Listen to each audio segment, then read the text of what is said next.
جوع اخر الليل ده بيخلي الواحد عايز يخترع وياكل اي حاجة بجد تيجي قدامه.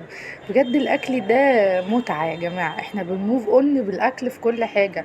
احنا مبسوطين بناكل، زعلانين بناكل، مخنوقين بناكل، في مشاكل في الشغل بناكل. كل حاجة بتتحل بالاكل. بناكل الاكلة بننبسط، بننسى هم الدنيا كلها. كلوا يا جماعة، كلوا يا جماعة وانبسطوا، بلا دايت بلا هم بلا نيلة.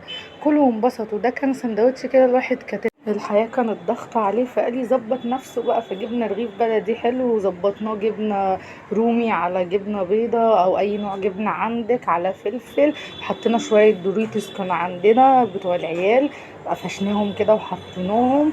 وبعد كده ظبطناهم على الجريل. بصوا بقى صوت القرمشة. بص الصوص اصلا بيبظ من السندوتش. وكلناه وانبسطنا وانسجمنا. بلا دايت بلا بتاع يا جماعه، كلوا وانبسطوا. الاكل ده هو اللي بيخرجنا اصلا بره المود. شايفين الحلاوه؟